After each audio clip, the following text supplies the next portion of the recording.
dark in here. Yes, and there's a good reason for it. But you can light the lamp now if you wish. What's the reason? For the darkness, that is. Stay close. Be careful not to stray. What's the reason? Why is it so dark? Pay attention, Daniel. It's important that you keep going straight and make sure not to stray.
June 1839.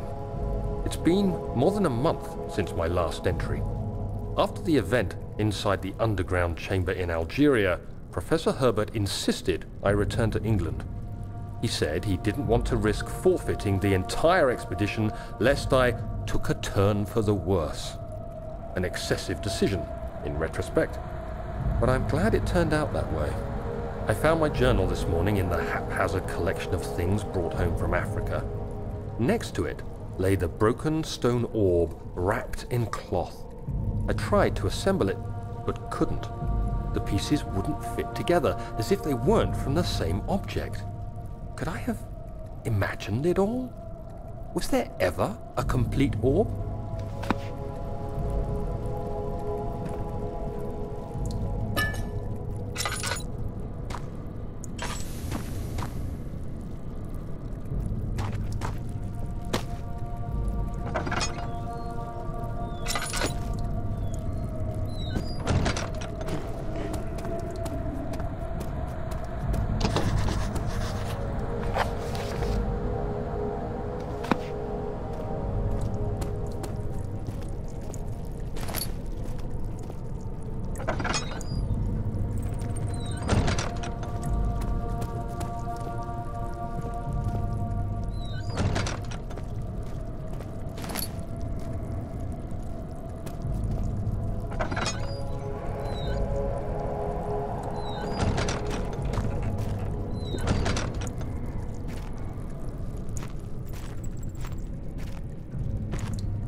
June 1839.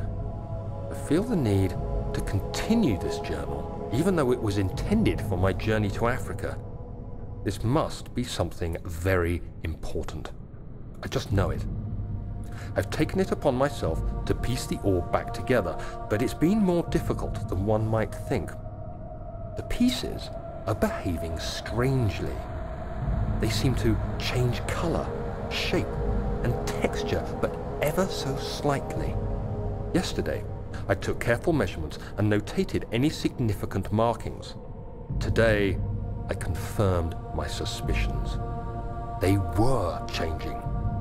I was terrified and rushed off to see the finest geologist in London, Sir William Smith. I approached the subject with care, and we discussed how rocks change form. He told me about the nature of glass, how it eventually collapses on itself, like ice slowly melting over the course of centuries. Smith eased my mind a bit, but I can't escape the feeling that these shards have otherworldly properties.